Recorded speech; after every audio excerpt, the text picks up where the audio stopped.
ইন্ডিয়ায় ট্যাক্সি ড্রাইভাররা যখন গেছিলাম যেভাবে ইংলিশ বলে আমার লজ্জা লাগে। Okay sir, you money I work, you give money I work now, I work নাও।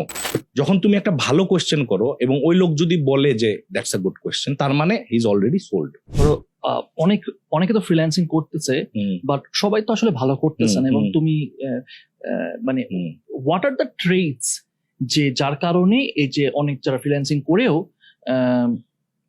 টিকে থাকতে পারতেছে না? একদম যদি একটু অনেস্টলি বলি, আমি জানি এটা কন্ট্রোভার্সি হবে, ইংলিশ জানে না। ইংলিশ যদি কেউ না জানে, যদি কেউ ভালো ইংলিশ ইনস্ট্যান্ট ইংলিশ না জানে, কারো যদি কনভার্ট করতে হয়, অনুবাদ করে লিখতে হয়, তাহলেও পারবে না। তোমার রেসপন্স অনেক ফাস্ট হতে হবে, তোমার ইংলিশ অনেক ভালো হতে হবে। এই একটা জিনিস আমরা খুব এথনোসেন্ট্রিক হয়ে যায়, উইচ ইজ গুড, যে বাংলাকে ভালোবাসি, সবাই ভালোবাসি, বাংলাতেই কথা বলছি আমরা। বাট কেমন জানি আমি যদি একটা ইংলিশে পোস্ট করি বা ভিডিও করি, নিচে কমেন্ট চলে আসে, এটা কি বাংলায় বলা গেল না, এটা কি এরকম বলা গেল। আমি মনে করি আমাকে যদি কেউ জিজ্ঞেস করে যে কিভাবে এত টাকা কামাই করতেছি, বিকজ ইংলিশে আমি অনেক ফাস্ট লিখতে পারি। আমি হয়তো বা ওরকম ভালো বলতে পারি না, আমার অ্যাকসেন্ট আছে, বাট অ্যাটলিস্ট আমি টাইপ করতে পারি গ্রামার ঠিক রেখে, যাতে ক্লায়েন্টের একটা, কারণ ক্লায়েন্ট ফার্স্টেই দেখে যে ফার্স্ট কমিউনিকেশনটা হচ্ছে একটা কিছু আমরা চ্যাট করতেছি, ওইটার মধ্যে সে যদি একটা কনফিডেন্স পায়, তারপরে তো হবে। এখানে অনেকে লেখে okay sir, you money I work, you give money I work now, I work now. এরকম বললে কে কনফিডেন্স পাবে যে তুমি ওর পুরা ওয়েবসাইট বানায় দিবা, তুমি ওর লগো থিম অনুযায়ী ডিজাইন করে দিবা, বা ওর পুরা ইংলিশের ভিডিও এডিট করে দিবা।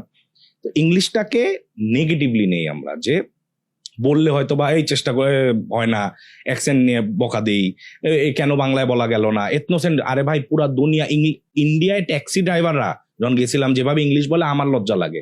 আমি বলতেছি না যে ইংলিশে সারাক্ষণ বলতে হবে, বাট ওইটাকে এত নেগেটিভলি নেওয়ার কি আছে?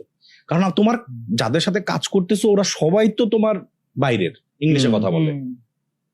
যখন নিউ ইয়র্কে তোর সাথে আমার দেখা হয়েছিল, যখন ঘোরাফেরা করতেছি, আমার অ্যাকসেন্ট শুনে মানুষ বলতেছিল it's cute, it's nice, I love it, it's different. সেমটা যখন এখানে কথা বলি, বা আমার এমপ্লয়ার যখন চাকরি করতাম, তোমার একটা মোটা একটা থিক একটা অ্যাকসেন্ট আছে, কিন্তু ওইখানে তো ভালোই চলতেছিল, ওইখানে তো মানুষের সাথে আড্ডা মারছি 2-3 ঘন্টা বসে বসে, নিউ ইয়র্কে বসে।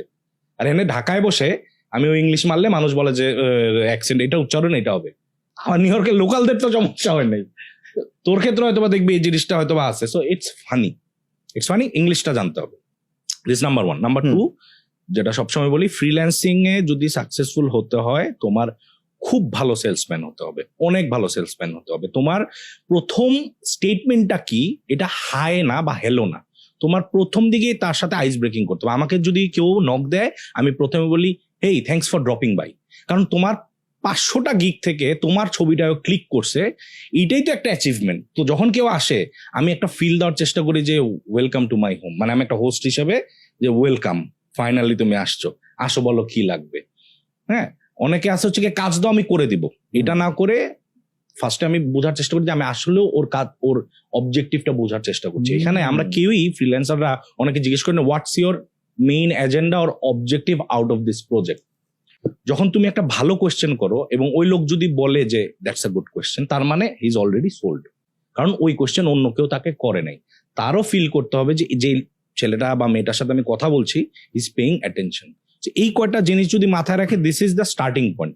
এরপর অবভিয়াসলি যে যার স্কিল মতো কাজ ডেলিভার করবে। সো ইংলিশ, তারপরে সেকেন্ডটা হচ্ছে কি ওই যে আইস ব্রেকারটা, আসার পরে ওয়েলকামটা, আর হচ্ছে কি রাইট কোয়েশ্চেন আস্ক করা। এই 3টাতে শুরু আমি বলতে পারবো।